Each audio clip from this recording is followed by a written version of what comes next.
अस्सलाम वालेकुम स्टूडेंट्स, कैसे हैं आप सब लोग। तो गाइस, आज का जो हमारा टॉपिक है वो है कोरिलेशन एंड रिग्रेशन एनालिसिस। इसमें हम करते क्या हैं, सबसे पहले ये समझ लेते हैं। इसके अंदर हम दो वेरिएबल्स, जब क्या कि हम दिखेंगे मुख्तलिफ एग्जांपल्स में, वो वेरिएबल्स कुछ भी हो सकते हैं, उनके बिटवीन देखते हैं कि कोई रिलेशन है या नहीं है। फॉर एग्जांपल एक्स और वाई दो वेरिएबल हैं, इनके बिटवीन कोई ना कोई रिलेशन है, कोई ना कोई कोरिलेशन आपको मिल जाता है, तो उसकी बुनियाद के ऊपर आप एस्टिमेट कर सकते हैं बहुत कुछ, ठीक है, जो कि आपको पहले नहीं पता होता। तो कोरिलेशन और रिग्रेशन एनालिसिस में हम यही काम करेंगे। इसको एक मिसाल से समझ लेते हैं। फॉर एग्जांपल, आप सब ने ही कभी ना कभी सफ़र किया होगा, करते भी रहते होंगे। फॉर एग्जांपल, यहाँ से कराची से लाहौर तक का डिस्टेंस है, ज़ाहिर उसका कुछ ना कुछ किराया भी होगा। सही है, इस तरह से एक लाहौर से इस्लामाबाद का डिस्टेंस है और वहाँ का भी कुछ ना कुछ तो किराया होगा। सो डिस्टेंस का और किराया का, फेयर का अगर कोई रिलेशन है, इस बुनियाद पर आप डिस्टेंस के मुकाबले में फेयर को एस्टिमेट कर सकते हैं। फॉर एग्जांपल, अगर आपको कराची से लाहौर का डिस्टेंस 1400 किलोमीटर है, उसके क्रॉसपॉन्डिंग जो भी किराया है, इसी तरीके से लाहौर से इस्लामाबाद के डिस्टेंस के क्रॉसपॉन्डिंग जो भी फेयर है वो आपको मालूम है। तो अगर आप डिस्टेंस का और फेयर का कोरिलेशन बना लेते हैं, उस बुनियाद पर आप कराची से कोयटा जाने का भी जो डिस्टेंस है उसके क्रॉसपॉन्डिंग उसका फेयर मालूम कर सकते हैं कितना होना चाहिए, यानी एस्टीमेट लगा सकते हैं। ठीक है, यही काम करेंगे कोरिलेशन और रिग्रेशन एनालिसिस में।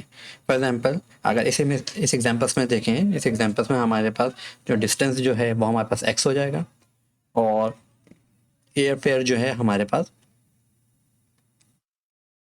वाई हो जाएगा। ठीक है, सो और ये जो आपको डॉट डॉट्स नज़र आ रहे हैं, ये बेसिकली कहलाते हैं स्कैटर्ड डायग्राम, और ये जो लाइन आपको नज़र आ रही है ये रिग्रेशन लाइन कहलाती है। ठीक है, आगे हम देखेंगे किस तरीके से ये चीज़ें हमने करनी है। तो ये आपके पास एक टेक्निक है। ठीक है, तो रिलेशनशिप बिटवीन टू वेरिएबल्स जो कि बताइए किस किस्म का कोरिलेशन है एक्स और वाई के अंदर। एग्जाम्पल, जो टू वेरिएबल्स हैं हम उनको कह देते हैं कि वो एक्स और वाई हैं। ठीक है, सो इसी एक्स और वाई के लिए जो एक टेक्निक है कोरिलेशन देखने के लिए, वो कहलाती है आपके पास स्कैटर डायग्राम। सही है, अगर मैं ये जो आपको इमेज नज़र आ रही है, डिस्टेंस और एयर फेयर के बिटवीन ये जो आपने बनाया है डॉट डॉट डॉट जो आपको नज़र आ रहे हैं, ये बेसिकली क्या है, स्कैटर्ड डायग्राम है। ठीक है, और रेड रंग की जो लाइन आपको नज़र आ रही है ये रिग्रेशन लाइन कहलाती है। ठीक है गाइज, तो एक टेक्निक जो दो वेरिएबल्स का आप कोरिलेशन दिखा सकती है, बता सकती है, वो कहलाती है स्कैटर डायग्राम। ठीक है, सो जब आप कोरिलेशन एनालिसिस कर रहे होते हैं तो उसके अंदर एक आपके पास इंडिपेंडेंट वेरिएबल होता है और एक आपके पास डिपेंडेंट वेरिएबल होता है। ठीक है, आप लोगों को याद होगा, जिस तरह से अगर आप फंक्शन लिखते हैं एफ ऑफ एक्स 2x+3। सही है गाइज, सो इसके अंदर आपको मालूम है x जो है वो इंडिपेंडेंट है, क्योंकि इसके अंदर अगर x जाएगा तो आपको एफ एक्स मिलेगा। एफ एक्स क्या है, डिपेंडेंट है किसके ऊपर, एक्स के ऊपर। अमूमन आपने देखा होगा F X is equal to Y, यानी ये इक्वेशन कुछ इस तरीके से भी लिखी होती हैं, 2x+3। तो साफ आप देख सकते हैं इसके अंदर जो x जो है वो आपके पास क्या है, इंडिपेंडेंट वेरिएबल है, और y जो है आपके पास डिपेंडेंट वेरिएबल है। यानी इसके अंदर आप कोई ना कोई x पुट करेंगे,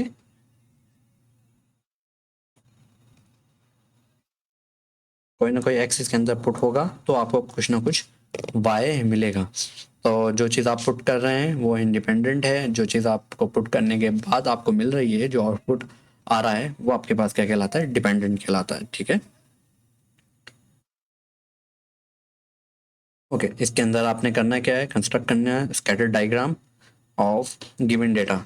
सो ये आप तीन तरह से ये डायग्राम्स बना सकते हैं। फॉर एग्जांपल, आप ये एयर है, एयर्स का और रॉ कॉटन इंपोर्ट का भी आप डायग्राम बना सकते हैं, क्योंकि हम दो वेरिएबल्स को फ़िलहाल डिस्कस कर रहे हैं, ठीक है।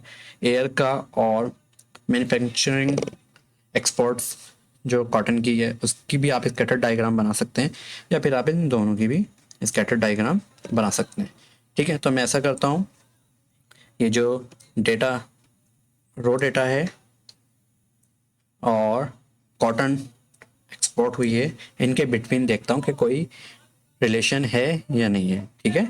और पार्ट बी के अंदर उन्होंने क्या किया है कि आप एक फ्री हैंड स्ट्रेट लाइन बनाते हैं। चलें पहले स्कैटर डायग्राम बनाते हैं और उसके बाद फिर हम इसको देखते हैं, ठीक है। और उसके लिए मैं क्या करता हूँ, एक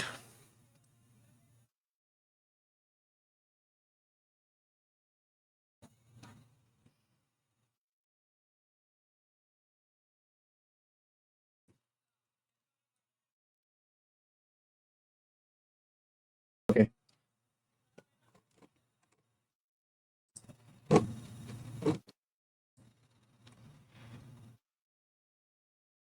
तो गाइस मैं बनाता हूँ, ऐसा करता हूँ यहाँ पे फॉर एग्जाम्पल मैक्सिमम जो है आपके पास पहले 203 है। सो ऐसा करते हैं 40-40 के डिस्टेंस से बना लेते हैं, या 30-30 के डिस्टेंस से भी हम इसको बना सकते हैं। तो 20 के बाद 60 के बाद 100 के बाद 140, फिर ये आपके पास हो जाएगा 180 और फिर आपके पास 20, ठीक है गाइज। ये मैंने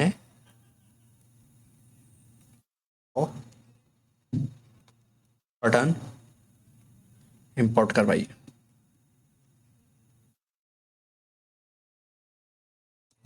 ठीक है। और इसी तरह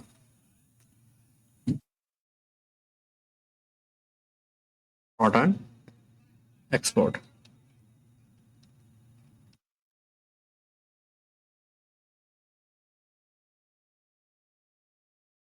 तो देखते हैं। सो 47 है, 47 के क्रॉसपॉन्डिंग आपके पास जो इंपोर्ट हुई है कॉटन वो 47 है। 47 यानी ये रुपीज़ हैं, 47 लाख की जो है वो कॉटन इंपोर्ट हुई है, और 70 लाख की मैन्युफैक्चरिंग जो है कॉटन से जो मैन्युफैक्चरिंग हुई है वो एक्सपोर्ट हुई है। सो अब ऐसा करते हैं कि यहाँ पर भी बना लेते हैं, क्योंकि सबसे छोटी वैल्यू जो है आपके पास वो 70 है, ठीक है। तो मैं चाहूँ तो 70 को यहीं से स्टार्ट कर सकता हूँ, 70। उसके बाद 20-20 का गैप देके 90, 90 के बाद 110, 110 के बाद 130, सही है। फिर आपके पास 150, ओके। 150 से अब नहीं है मेरे पास, सो 139 ही है मैक्सिमम वैल्यू, तो मुझे और पर जाने की ज़रूरत नहीं है। तो मेरा ग्राफ जो है स्कैटर डायग्राम इसके अंदर बन जाएगी, ओके। सो 47 जो है आपके पास देखें 20 और 60 है, तो इसका मतलब ये है कि आपके पास 47 कुछ यहाँ पर आएगा, ठीक है। उसके बाद 47 के बाद आपके पास 64 थोड़ा सा आगे ले लेते हैं 60 से, और 85 जो है 90 से नीचे होगा, ठीक है गाइस। और इसके बाद 100 जो है आपके पास 100 पर 100 ही है, तो 100 जो है आपके पास वो बेसिकली यहाँ पर आ जाएगा, ओके। उसके बाद 97, तो 97 देखते हैं। 97 100 से पहले होगा, जब 97 लाख की कॉटन इंपोर्ट हुई है तो 103 लाख की कॉटन एक्सपोर्ट हुई है। सो 97, ये 97 है, फॉर एग्जाम्पल ये 97 है, तो इसके कॉरस्पॉन्डिंग 103, सो 103 पे आपके पास कुछ इस तरीके से ही करीब ही आएगा उसके, ओके। ओके ये ऐसा लग रहा है 110 के करीब, तो मैं इसको थोड़ा सा नीचे कर देता हूँ, ये हो गया, ठीक है।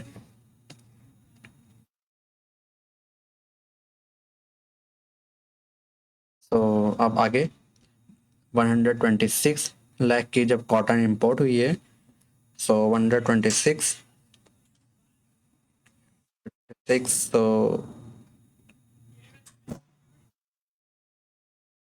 यहाँ 126 होगा, 111, 110, सही।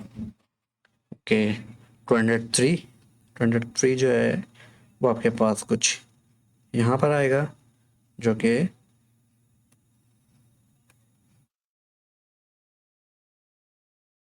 139, 130 और 139, सही। और उसके बाद 171, 171 जो है बेसिकली आपके पास यहाँ पर होगा, और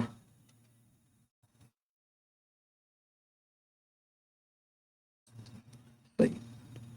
तो 171 के क्रॉसपॉन्डिंग 133, 171 क्रॉसपॉन्डिंग 33, और 115 के क्रॉसपॉन्डिंग 115, 115 के क्रॉसपॉन्डिंग 115।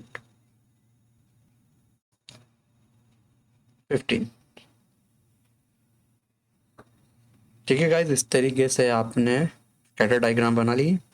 और पार्ट 2 जो था इसका, वो बेसिकली था कि आपने एक फ्री हैंड में स्ट्रेट लाइन बनानी है, बना लेंगे स्ट्रेट लाइन।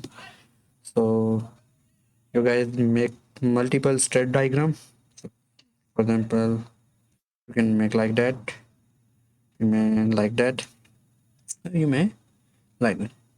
ओके, यहाँ तो एक ही कहा था, मैंने एक से ज़्यादा बना ली हैं, ठीक है। ओके,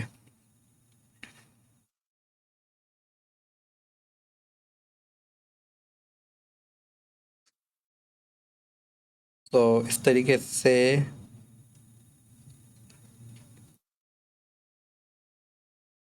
आपने स्कैटर डायग्राम बनाई, ठीक है। देखते हैं कोरिलेशन कोफिशिएंट, ठीक है। जो दो वेरिएबल्स के बिटवीन आप रिलेशन फाइंड आउट करना चाह रहे हैं, वो आपको बताएगा कोरिलेशन कोफिशिएंट,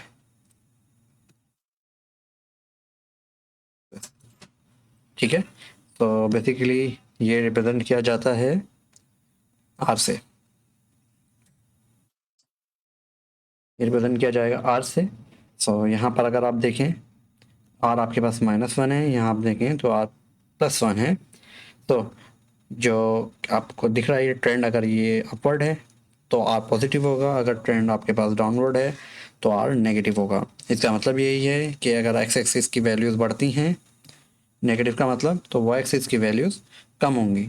इसका मतलब ये है पॉजिटिव लाइन का, पॉजिटिव स्लोप का आर अगर पॉजिटिव है, इसका मतलब ये है अगर एक्स की वैल्यू बढ़ेंगी तो वाई की भी वैल्यू बढ़ेंगी, ठीक है। सो बेसिकली अगर आपके पास आर की वैल्यू +1 है तो इसका मतलब ये हुआ कि पॉजिटिव परफेक्ट कोरिलेशन है। और अगर आपके पास आर की वैल्यू -1 है, यानी नेगेटिव है आर की वैल्यू, तो आप कहेंगे कि ये नेगेटिव कोरिलेशन है। आर -1 की वजह से आप कहेंगे परफेक्ट नेगेटिव कोरिलेशन है, ठीक है। ये स्कैटर डायग्राम है, इससे भी आप अंदाज़ा लगा सकते हैं। यहाँ पर आपके पास नेगेटिव कोरिलेशन है, यहाँ पर आपके पास पॉजिटिव कोरिलेशन है, बट इसमें आप नहीं बता सकते हैं कि आपके पास जो कोरिलेशन है वो किस किस्म का है, क्योंकि यहाँ पर कोई भी वाज़ेह लाइन लगाना आसान नहीं है। तो हम कहेंगे कि यहाँ पे कोई कोरिलेशन नहीं है बिटवीन एक्स और वाई, या बिटवीन नंबर ऑफ चिल्ड्रंस और इनकम्स के, ठीक है।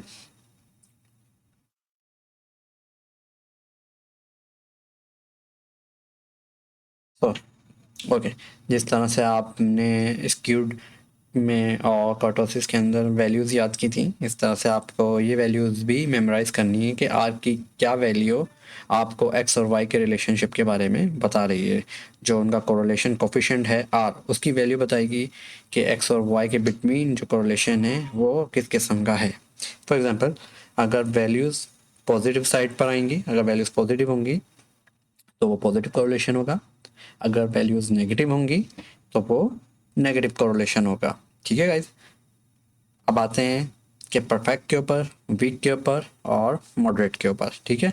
सो यहाँ से भी आपको दिख रहा है कि ये R जो है ये बेसिकली आपके पास -1 और 1 के बिटवीन, ऑलवेज -1 और 1 के बिटवीन होगा। सो अगेन अगर आपके पास 1 होता है तो वो आपके पास परफेक्ट पॉजिटिव कोरिलेशन होता है, अगर -1 होता है तो परफेक्ट नेगेटिव कोरिलेशन होता है। ठीक है गाइज। सो अब यहाँ पे देखते हैं हम एग्जाम्पल, ये मैंने एक इंटरवल बना लिया है, इस इंटरवल को मैं कहता हूँ -0.2 और ये हो गया 0.2। सो गाइज अगर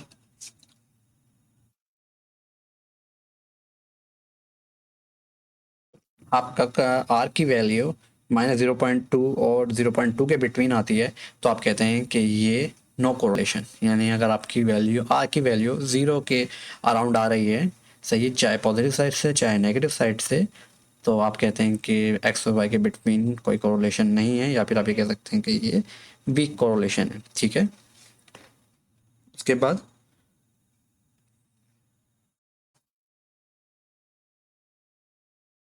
तो ये आपके पास हो गया -0.8 और ये आपके पास हो गया 0.8। ठीक है गाइज।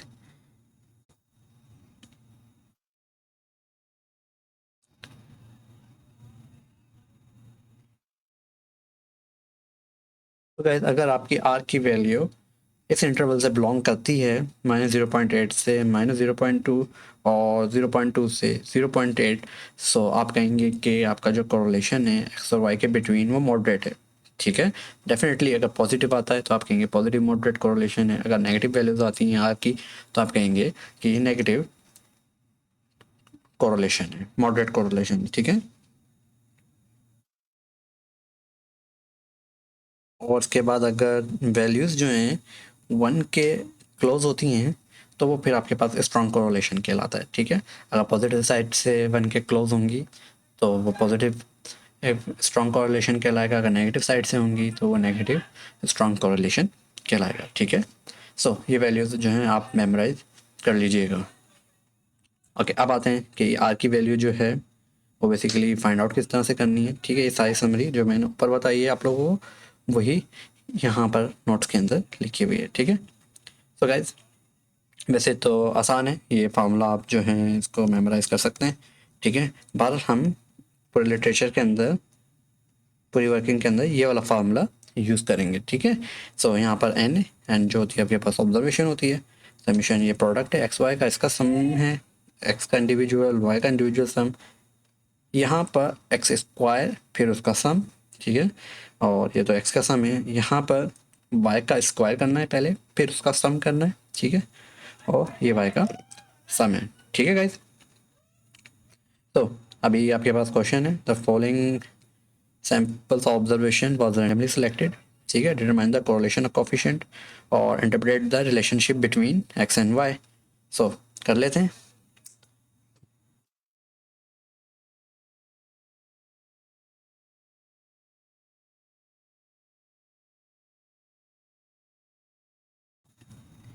तो गाइज ये आपके पास एक्स, ये आपके पास वाई, 4 5 3 6 10, 4 6 5 7 7।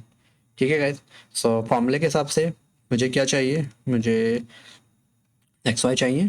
ठीक है, तो मैं एक एक्स वाई का कॉलम बना लेता हूँ। ठीक है,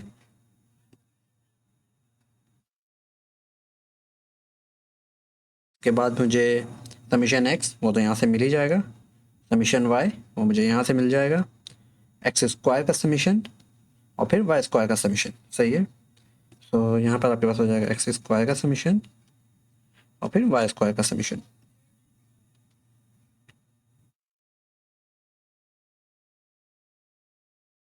तो गाइस और तो मुझे यहाँ पर कुछ नहीं चाहिए। ठीक है, सो कैलकुलेशन करते हैं, आप अपने एंड पे करें, मैं अपने एंड पे करता हूँ। ठीक है गाइस, और फिर आप हम क्रॉस चेक कर लेंगे।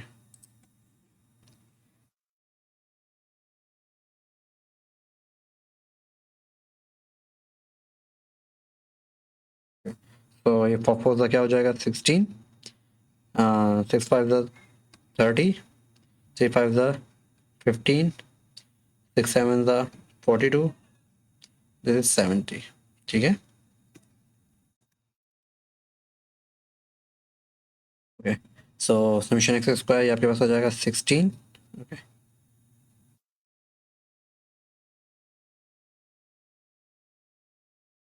16, 25, 9, 36, 10।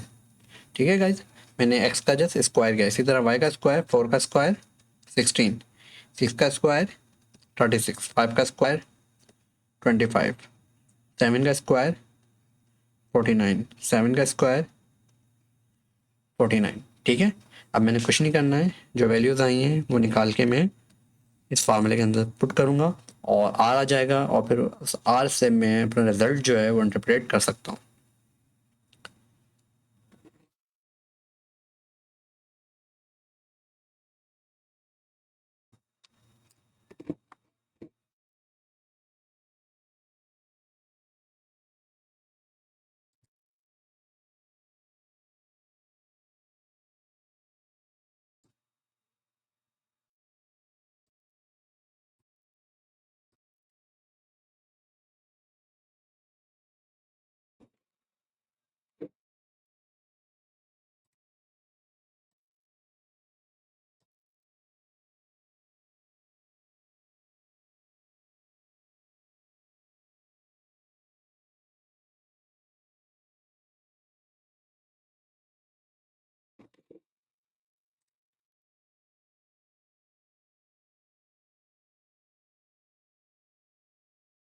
ओके गाइस, ये वैल्यूज़ मैंने फाइंड आउट कर ली हैं। ये आपके पास आ गया 28, ये आपके पास आ गया 29, ये हो गया 173, और ये हो गया 186, ये हो गया 175। ठीक है गाइस, तो अब मैं ये वैल्यूज़ अगर अपने फार्मूले के अंदर पुट कर दूँ, तो एन कितने हैं मेरे पास? एन बेसिकली 5 है। ठीक है, उसके बाद summation X Y 173 minus summation X 28, okay, summation Y 29, के बाद अंडर रूट एन जो है 5, समीशन एक्स स्क्वायर जो है 186 माइनस समीशन एक्स का स्क्वायर 8 का स्क्वायर। ठीक है गाइज, उसके बाद एन 5 समीशन वाई का स्क्वायर 29 माइनस समीशन वाई 29 का स्क्वायर। ठीक है गाइज, अब जैसे आप ऐसा करें, इसको फॉर्मूले में पुट करें और वैल्यूज़ निकालें। सब मैं ऑलरेडी कर चुका हूँ। तो ये जो वैल्यूज़ आई है आपके पास, ये 0.75, दैट इज़ आर। ठीक है, सो कोरिलेशन कोफिशिएंट आर होता है, जिसकी वैल्यू आ गई 0.75। और अगर आप इस रिलेशन में देखें, 0.75 जो है वो बेसिकली कहाँ लाई कर रही है? 0.2 और 0.5 के बिटवीन लाई कर रही है। तो इसका मतलब आप कह सकते हैं कि ये मॉडरेट पॉजिटिव कोरिलेशन है।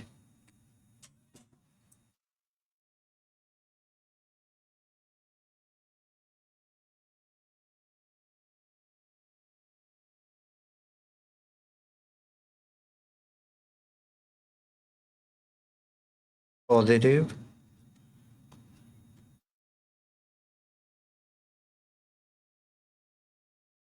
कोरिलेशन है बिटवीन एक्स एंड वाई। ठीक है गाइस, और इसके स्कैटर्ड डायग्राम आप खुद से बना लीजिएगा। ठीक है, अगर मैं छोटा सा यहाँ पे बना के दिखाना चाहूँ आपको स्कैटर्ड डायग्राम, तो बेसिकली हो जाएगा आपके पास 3, 6, 9, 12। सही है, और ये आपके पास हो जाएगा 2, 4, 6, 8। सही है, सो 3 के क्रॉसपॉन्डिंग जो है आपके पास 5 है। सो 5 आपके पास आ जाएगा यहाँ पर। इसी तरह 4 है, 4 आपके पास यहाँ पर होगा। 4 के क्रॉसपॉन्डिंग तो 4 ही है। ठीक है, इसी तरह 5 के क्रॉसपोंडिंग 6 है, सो 5 के क्रॉसपोंडिंग 6 हो गया। इसी तरह 3 के क्रॉसपोंडिंग तो पहले ही लिख चुका हूँ। 6 के क्रॉसपोंडिंग 7 है, 6 के क्रॉसपोंडिंग 7 जो है आपके पास कुछ यहाँ पर आएगा। इसी तरह 10 के क्रॉसपोंडिंग 9 10 यहाँ पर होगा आपके पास, उसके क्रॉसपोंडिंग 7, तो 7 यहाँ पर। तो गाइस आपको दिख रहा है, अगर आप एक रफली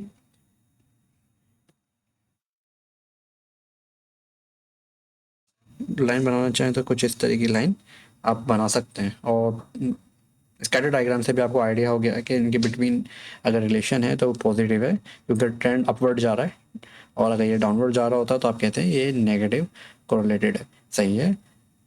तो पॉजिटिव कोरिलेशन का मतलब ये है कि जब एक्स इंक्रीज करेगा तो वाई भी इंक्रीज करेगा। नेगेटिव कोरिलेशन का मतलब क्या है, जब एक्स इंक्रीज करेगा तो वाई डिक्रीज करेगा। सही है।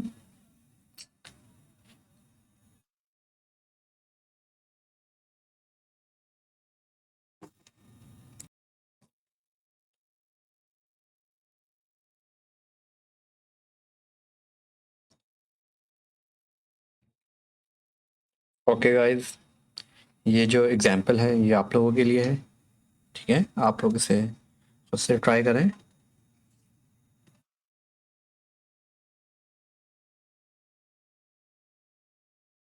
मैं जैसा आप लोगों को एक ओवरव्यू दे देता हूँ। ठीक है, सबसे पहले तो आपने इसमें बताना है व्हाट इज़ डिपेंडेंट वेरिएबल। ठीक है, सो बेसिकली एक कंपनी है जो कि डिजिटल कैमरा जो है वो सेल आउट करती है। ठीक है, तो नंबर ऑफ एयरिंग यानी जो कि एडवर्टाइज जो हैं रन हो रहे हैं टीवी चैनल्स पर, और उसके corresponding Saturday Sunday sale given है। ठीक है, इन थाउजेंड, यानी अगर 4 एडवर्टाइज रन होते हैं तो सेल, 2 एडवर्टाइज रन होते हैं तो सेल, 5 एडवर्टाइजिंग सो ऑन। तो गाइस इसमें आपने सबसे पहले तो ये बताना है कि आपके पास डिपेंडेंट वेरिएबल कौन सा है। ठीक है, जो कि आप इजीली बता सकते हैं कि जैसे जैसे एडवर्टाइजिंग के नंबर्स बढ़ रहे हैं तो सेल भी बढ़ रही है। इसका मतलब ये हुआ कि इसमें डिपेंडेंट वेरिएबल्स आपके पास क्या है, सेल है। ठीक है, सो दूसरे क्वेश्चन में आपने स्कैटर डायग्राम बतानी है। ठीक है, तीसरे क्वेश्चन में आपने कोरिलेशन कोफिशिएंट बताना है, यानी कि आपने आर बताना है। और चौथे क्वेश्चंस में वो जो आर की वैल्यू है उसको इंटरप्रेट करना है, बताना है कि इन दोनों के अंदर यानी एक्स और वाई के अंदर जो कोरिलेशन है वो किस किस्म का है। अगर इनके अंदर स्ट्रॉन्ग कोरिलेशन है तो इसकी बुनियाद पर आप जो है एस्टिमेट कर सकते हैं सेल को, कि एडवर्टाइजिंग फॉर एग्जांपल अगर इनका अगर कोरिलेशन बहुत अच्छा है, एक्स और वाई के अंदर स्ट्रॉन्ग पॉजिटिव कोरिलेशन है या स्ट्रॉन्ग नेगेटिव कोरिलेशन है, तो उस बुनियाद के ऊपर आप ये बता सकते हैं कि एडवर्टाइजिंग के बढ़ने से सेल बढ़ेगी या नहीं बढ़ेगी। ठीक है गाइस।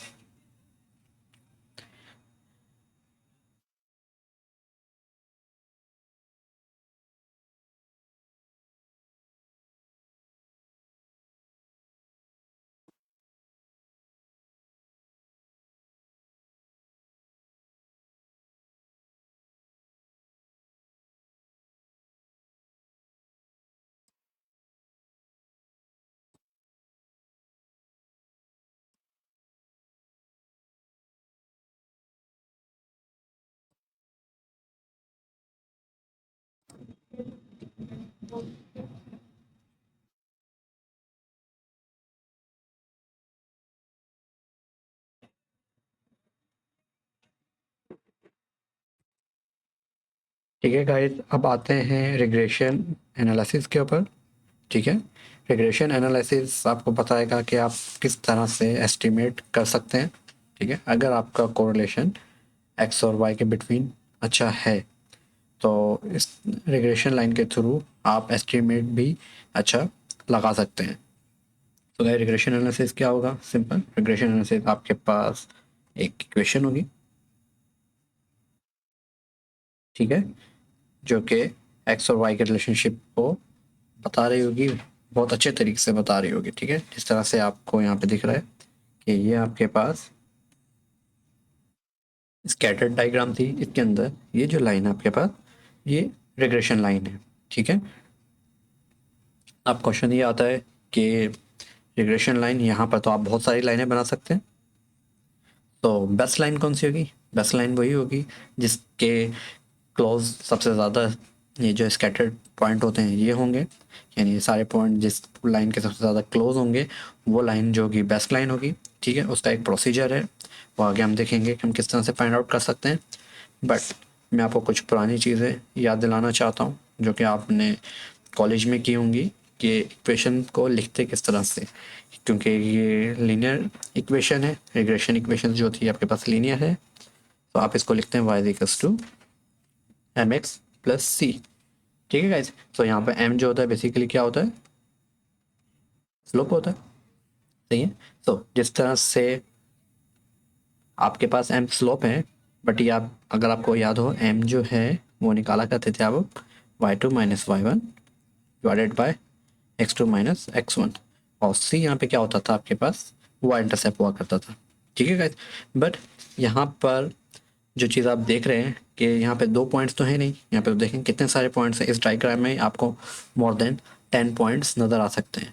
सो आपने अब स्लोप ऐसा फाइंड आउट करना है जो कि इन तमाम पॉइंट्स की हेल्प से आपको मिले, ठीक है। वो स्लोप फाइंड आउट करेंगे जिसके अंदर ये तमाम पॉइंट्स जो हैं वो इंक्लूड हो, सही है। अब वो किस तरीके से हैं हम आगे देख लेते हैं। सो इस लाइन को थोड़ा सा मुख्तलिफ करने के लिए हम चेंज कर लेते हैं, ये आपके पास bx + a। तो गाइस ये जो लाइन होगी आपके पास, इसको हम कहेंगे कि ये आपके पास रिग्रेशन लाइन है, ठीक है। सो गाइस ये देखें फॉर एग्जांपल कि मल्टीपल लाइंस जो हैं एक डेटा के अंदर फिट हो सकती हैं, बट आपका काम क्या है? आपका काम ये है कि आपने बेस्ट लाइन फाइंड आउट करनी है, ठीक है, जो उसका प्रोसीजर है उसको फॉलो करके। तो गाइस जिस तरह से यहाँ पे दिखाया गया है, अच्छा ये जो बेस्ट लाइन फाइंड आउट करने का जो तरीक़ेकार है ये मशहूर है लीस्ट स्क्वायर प्रिंसिपल से, ठीक है। तो लीस्ट स्क्वायर प्रिंसिपल के थ्रू आप क्या कर सकते हैं? बेस्ट लाइन फाइंड आउट कर सकते हैं, ओके। तो जनरल फॉर्म आपके पास जो है वो यही है, y = a + bx, ठीक है। तो इसके अंदर आपने मालूम क्या करना है? आपने 2 चीज़ें मालूम करनी है। आपने एक तो a मालूम करना है, दूसरा आपने b को फाइंड आउट करना है। a और b को जब आप इस इक्वेशन में पुट करेंगे तो जो आपके पास इक्वेशन आएगी वो आपके पास लीनियर रिग्रेशन होगा। फॉर एग्जांपल मैं ऐसे ही एक रैंडमली लिख लेता हूँ 2x + 3। इसके अंदर डेफिनेटली 2 जो है वो आपके पास b है और a जो है वो आपके पास 3 है, ठीक है। तो स्लोप ऑफ रिग्रेशन लाइन, तो बी निकालने का एक फार्मूला ये है, ठीक है। बट हम आगे देखेंगे कि हम कौन से फार्मूले से निकालेंगे, हम ये वाला फार्मूला यूज़ नहीं करेंगे, ठीक है। वैसे तो इसमें आपको सारी चीज़ें मालूम ही है, इसमें आपको आर मालूम है, आर जो है कोरिलेशन कोफिशिएंट है, ये standard deviation of Y, standard deviation of X, ठीक है। ये चीज़ अगर आपको मालूम हो तो आप बी मालूम कर सकते हैं, ठीक है। और ए मालूम करने का तरीका सिंपल, ए जो है वाई बार माइनस बी टाइम एक्स बार।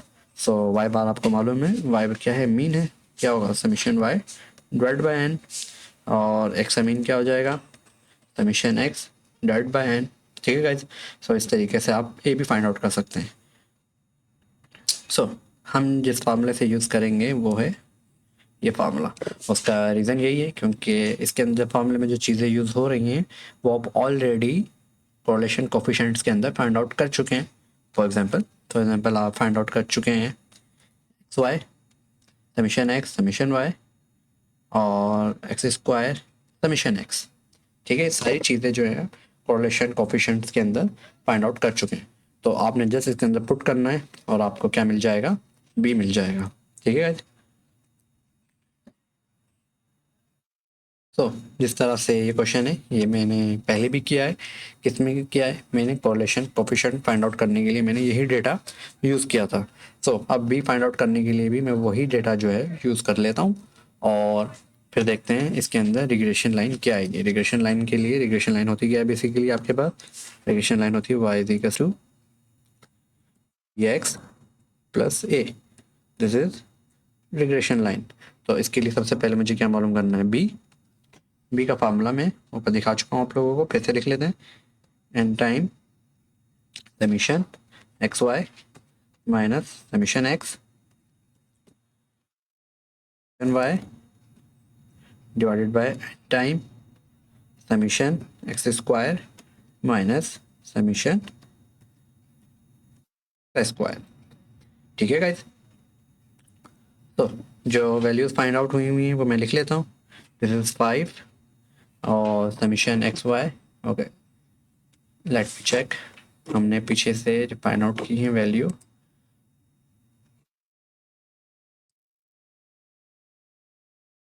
ठीक है। सो समीशन एक्स वाई जो था वो आपके पास 173 था, ठीक है, और माइनस समीशन एक्स जो था वो आपके पास 28 था, और समीशन वाई जो था आपके पास 29 divided by 5 times summation X square 186 minus summation x का स्क्वायर 28 का स्क्वायर। ठीक है गाइस, सो जब आप इसको फाइंड आउट करेंगे तो कैलकुलेट करके देख लेते हैं। मैं अपने पास कैलकुलेट करता हूँ, आप करें। तो ये बेसिकली आपके पास आ जाएगा 0.36। तो बी की वैल्यू 0.36। तो यहाँ पे साइन आपको बता रहा है पॉजिटिव, पॉजिटिव साइन है। यकीनन इसका जो कोफिशिएंट कोरिलेशन का जो साइन होगा वो भी पॉजिटिव होगा। बी का साइन और कोफिशिएंट कोरिलेशन का साइन सेम होता है, ठीक है। अगर आपके पास कोफिशिएंट कोरिलेशन का साइन माइनस है तो डेफिनेटली बी का साइन भी आपके पास माइनस ही होगा। ओके, तो अब फाइंड आउट करते हैं ए जो है आपके पास बेसिकली है Y mean minus B time X mean. तो वाई मीन की जगह क्या लिख लेते हैं, summation Y divided by N minus B time summation X divided by N. तो गाइस समीशन वाई क्या हो जाएगा आपके पास, summation Y already find out कि 29 था, 29 और 5 माइनस बी जो है वो 0.36, और समीशन एक्स जो था आपके पास समीशन एक्स 28 डिवाइडेड बाय 5। तो गाइस इसको जब आप कंप्लीटली सॉल्व करेंगे तो ए जो है आपके पास वो कुछ आ जाएगा 3.78, ठीक है। तो अब क्या करते हैं, इसे अगर मैं इक्वेशन ए कहता हूँ, put all values in equation ए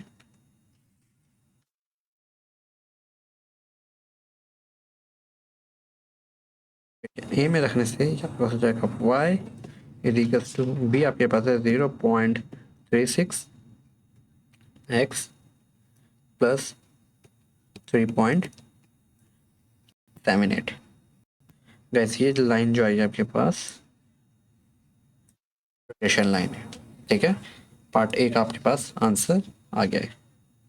तो part B, determine the value of Y cap. जब आप एस्टिमेट करते हैं तो वाई के ऊपर आप लगा देते हैं cap, Y cap when x is equals to when x is 7। so okay, since marker दूसरा ले लेते हैं, x जब 7 हो तो y क्या हो जाएगा आपके पास, y is equals to 0.36 7 plus 3.78। Just जो भी वैल्यूज आपने एस्टिमेट करनी है वो जाहिर है आप इस इक्वेशन में पुट करेंगे, जो भी आपकी रिग्रेशन लाइन है। तो आफ्टर कैलकुलेशन आपके पास जो वैल्यू आएगी वो कुछ आएगी 6.3। सो गाइस इनके दरमियान जो कोरिलेशन था वो मॉडरेट पॉजिटिव कोरिलेशन था। उसकी बुनियाद पर आपने एक रिग्रेशन लाइन बनाई और उससे जो आपने एस्टिमेट निकाला है वो है 6.3। अगर आप डेटा में देखें तो इसमें आपको 7 मौजूद ही नहीं था, 7 अवेलेबल ही नहीं था, बट इन दोनों के बिटवीन पॉजिटिव कोरिलेशन था, उसकी हेल्प से आपने 7 की वैल्यू एस्टिमेट कर ली है। तो इस तरह से कोरिलेशन रिग्रेशन एनालिसिस आपकी रियल लाइफ के अंदर हेल्प करते हैं।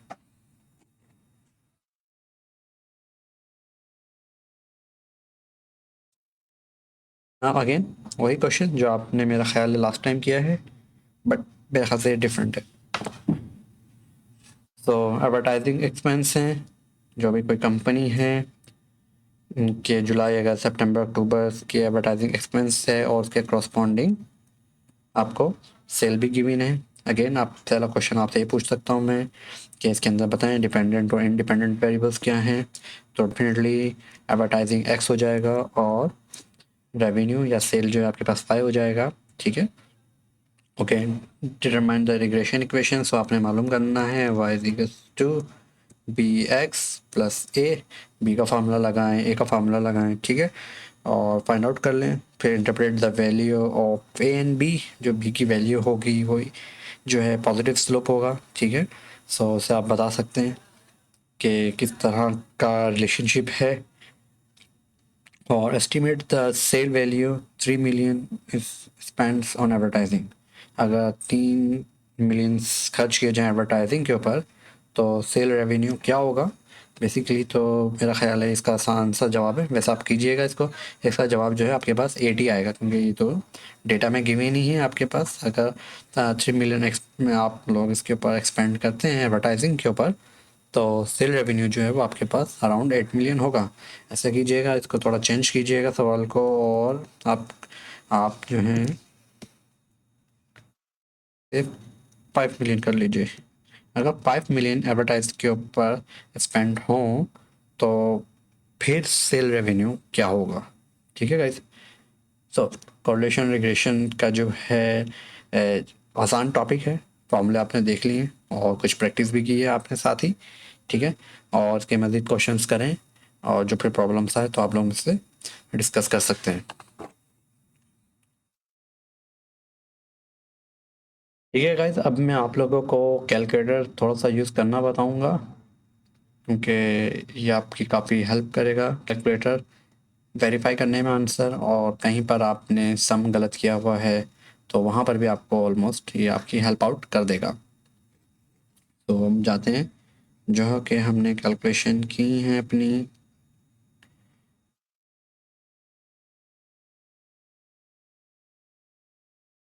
ओके,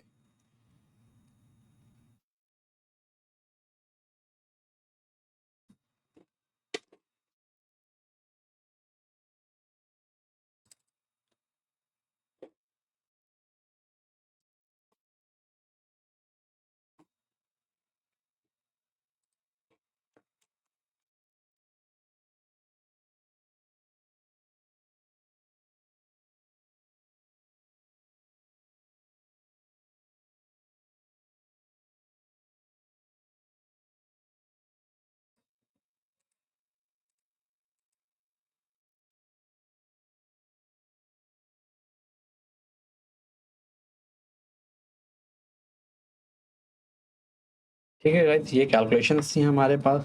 और अब मैं ऐसा करता हूँ, ये कैलकुलेशंस आपको कैलकुलेटर से करके दिखाता हूँ।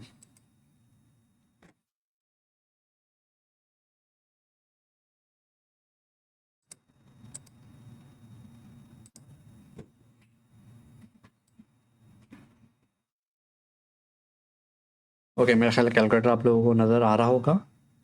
ठीक है गाइस, सो इसके अंदर देखें, मोड के अंदर अगर हम जाते हैं, मोड के अंदर जाते हैं तो आपको कितने सारे ऑप्शंस नज़र आ रहे हैं। तो हम इंटरेस्टेड हैं 3 के अंदर।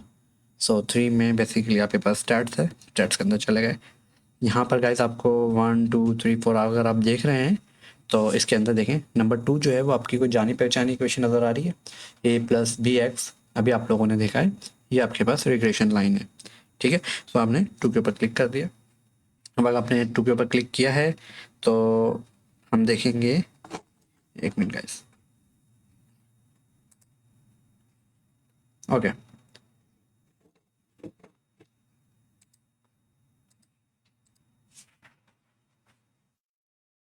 ये मुझे थोड़ा सा,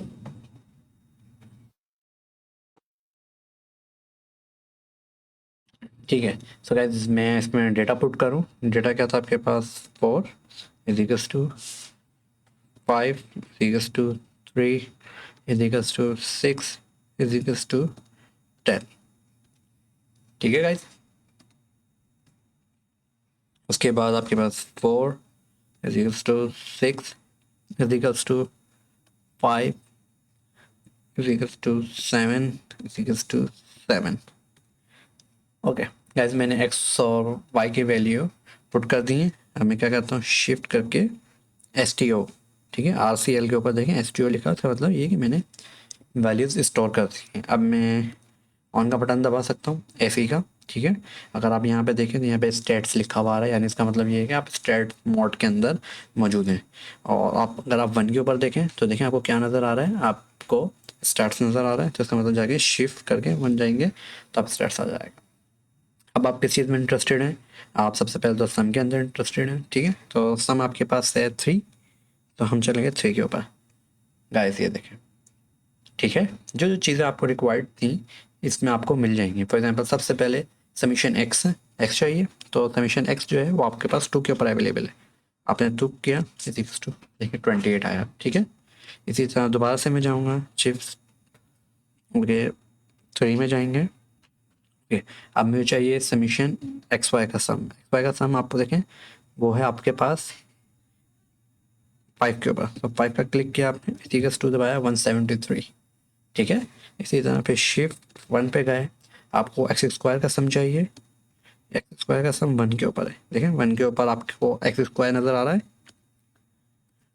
186, ठीक है गाइस 186 पे शिफ्ट 1 सम में गए, और आपके पास वाई क्यूब, वाई स्क्वायर भी आपके पास 3, ठीक है 171, ठीक है गाइस। इस तरीके से आपने सारे सम फाइंड आउट कर लिए, आर के फॉर्मूले में पुट किया और आपके पास आंसर आ गया है, ठीक है। अगेन अब मैं शिफ्ट 1 के ऊपर जाऊंगा, तो 5 नंबर के ऊपर आपको दिख रहा है क्या लिखा हुआ है, रिग्रेशन। तो रिग्रेशन एनालिसिस के अंदर जाएंगे। अब आपको ए चाहिए, आपको बी चाहिए, या आपको आर चाहिए, ठीक है गाइज।